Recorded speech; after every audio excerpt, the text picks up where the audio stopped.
Hello, everybody. Welcome to a special bonus episode of Human Factors Cast. I'm actually recording this live on November 8th, 2021. I'm your host, Nick Roome, and I'm going to be doing this solo today. And we have a little treat for you. We're actually covering Ergo X Symposium 2021. This is at least a little preview. We typically do conference coverage. We were invited by the fine folks over at HFES to cover ErgoX this year. So we wanted to get out a preview episode just to kind of take a look at what to expect from the conference this year. Like I said, this will be short and sweet as ErgoX is kind of a smaller conference, but we'll likely do a recap episode of the event as well. Around these conference coverage episodes, we typically pick up a lot of new listeners. So if you are new to the show, welcome. No matter where you're listening or watching or anything like that, we welcome you to the show and we're happy to have you here. So let's talk about ErgoX. So ErgoX is an interesting little conference because, um, Blake and I first got our start with ErgoX. I guess it was 2018. And we'll talk a little bit about kind of the history of ErgoX, but what is ErgoX to start with? We'll start there, right? This is from their website. I have it up right here. The goal of ErgoX is to improve safe and effective user technology adoption. ErgoX explores the latest in new technology and research and its applications in human factors and ergonomics. This virtual meeting promotes multidisciplinary and cross-market collaboration through 3 tracks. So they have 3 tracks going on. As far as I know, it's cybersecurity, it's exoskeletons, and I think robotics are the. It's right there. I'm staring right at it. So I think the way I'd like to tackle this is kind of talk about our history with ErgoX first. So, like I said, Blake and I were invited to ErgoX back in 2018. This is my first time back to that conference since then. I know a couple of folks who go every year. It's one of those interesting conferences where it's highly specialized. At least, in our case, when we went in 2018, it was all about exoskeletons. But it seems like they do an interesting kind of theme or flair on the topics each year, right? I think when we went, the focus was on cybersecurity, and it seems like they've roped that into one of the major tracks, which is awesome. And I think standards was a big thing that year as well, and kind of just making sure that stuff was easily usable for exoskeletons in the workplace. So it was a great conference then. Really excited to jump in this year. So as I'm recording, the first part of the conference has happened already. I haven't watched it yet, but again, wanted to bring this out so that way everyone has a preview of what's going to go on. I do want to mention briefly that in 2019, they had an augmented reality flare on it, which I'm really bummed that I missed out on that. And I had some other stuff going on in 2019. My son was born right around that time, so I couldn't make it, but it seems like it would have been an awesome time. So I'm hoping that they'll bring that back around one of these days. So this year, the focus of ErgoX is all about artificial intelligence. And this topic we talk about on the show all the time. We talk about how AI is integrating with the human in a lot of domains where you have human robot teaming and exactly where the handoff occurs, what the supervisory control looks like on artificial intelligence. And now we're looking at that from this conference's perspective when it's integrated with exoskeletons, cybersecurity, and robotics. It says here that AI presents an opportunity to deliver effective technology and enhance productivity. And we need to consider the humans that interact with these systems. Like I just said, we talk about those topics on the show about those different domains. And so they've themed ErgoX this year around the intersection of AI, human factors ergonomics, and the design of safe, user-centered technology and equipment. So let's talk a little bit about the venue. In the past, it has been kind of tacked on right before HFES. At least that's the experience. I keep mentioning it that Blake and I had. This year, it's all virtual. And I'm not sure what the venue was like in 2019 or 2020, even if they had it or if it was lumped in with HFES. Not sure. This year, it's all virtual. And it seems to be through Zoom, still figuring out answers there, but we'll see. more to report on the recap. So it'll be a little bit different. It'll be kind of, I think if it is through Zoom, Zoom has come with some pretty great tools over the last year and a half since pandemic times. And I think there's a lot of interesting tools to use for Zoom and sort of sourcing those comments and questions from people. But, obviously nothing's going to replace an in-person interaction.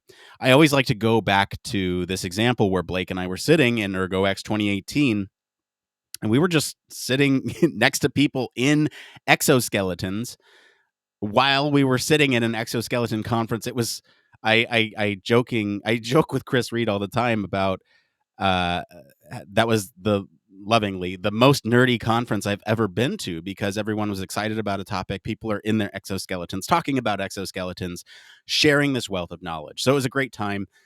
You don't get that in the virtual venue, but hopefully they'll try to emulate it somehow.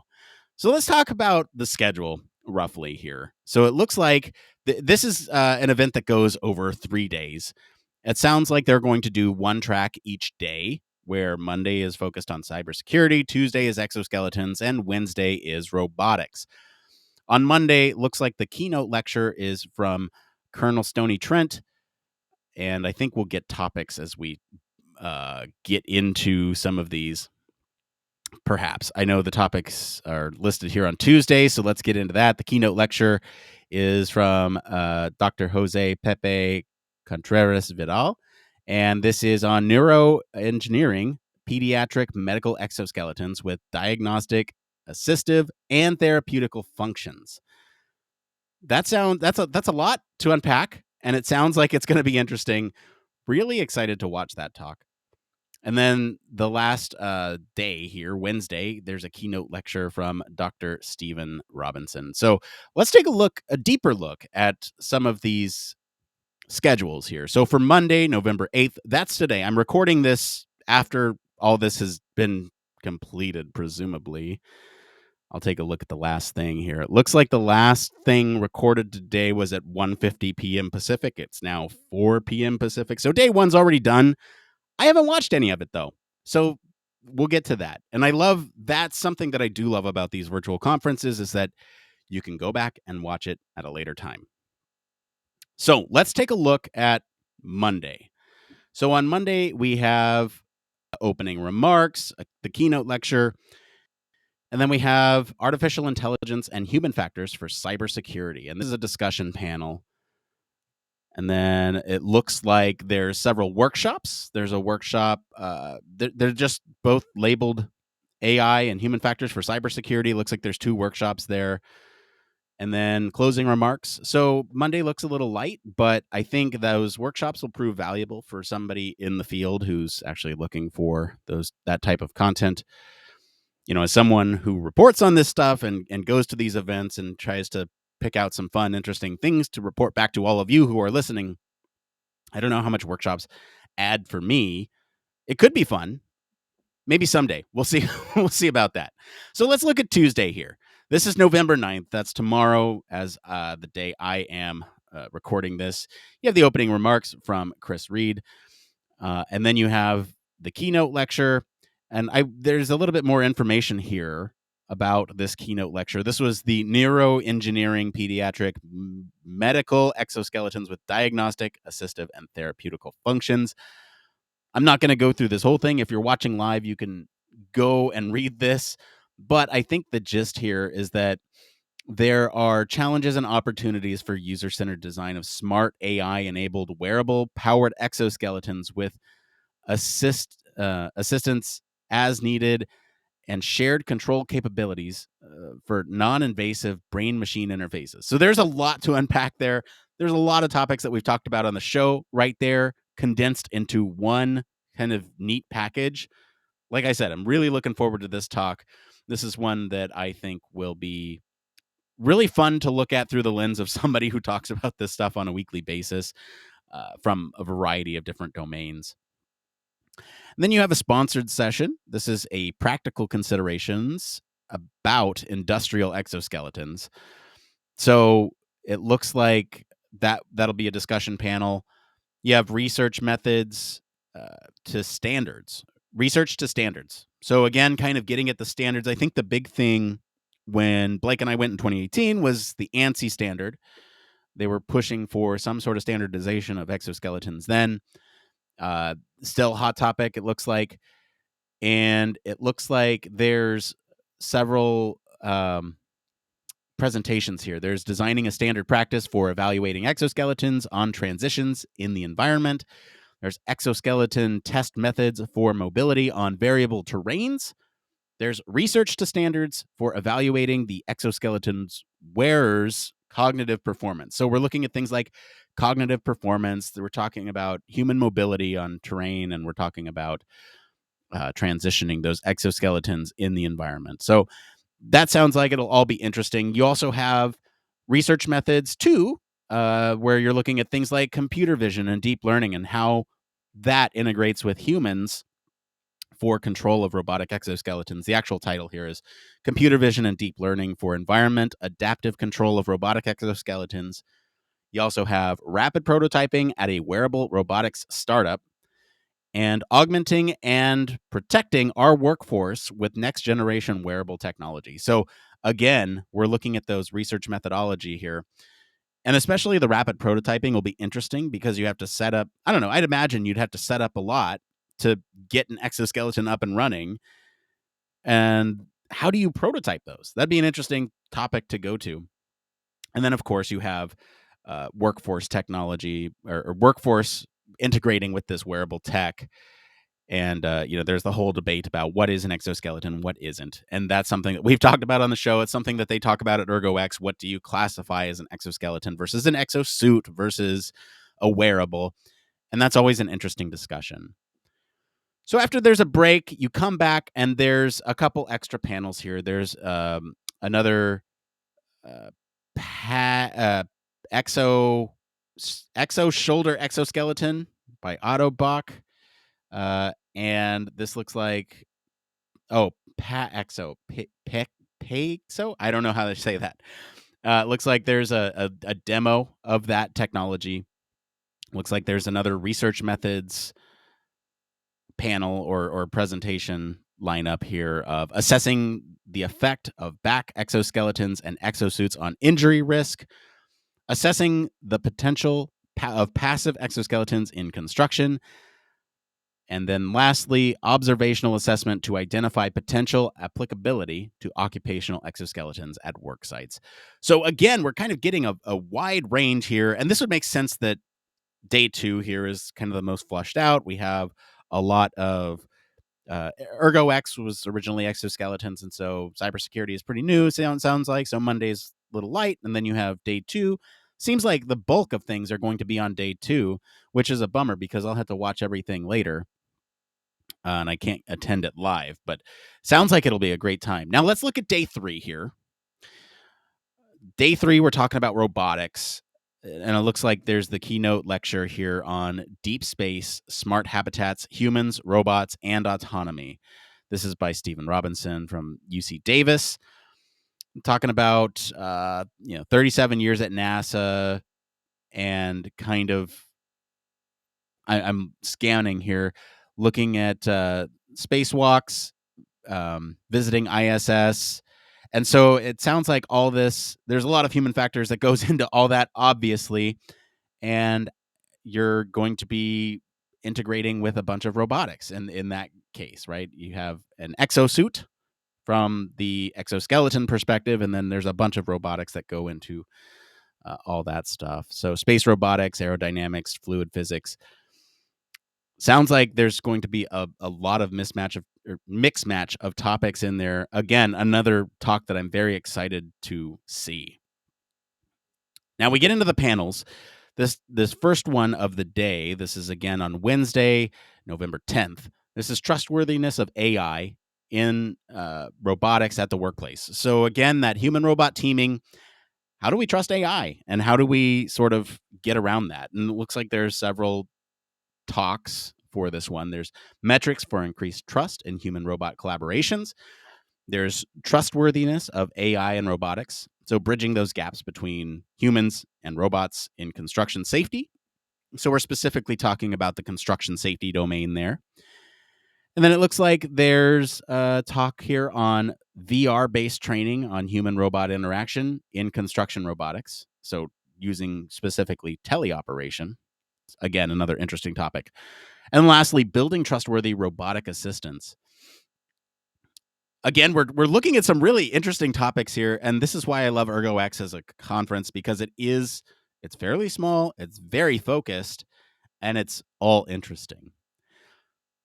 So I think there's one more set of panels here, and this is going to be AI and robotics applications in various sectors, human factors issues. So again, we're looking at not ErgoX. We're looking at exoskeletons and how they, AI and robotics in this case. We're looking at how those are integrating with various domains.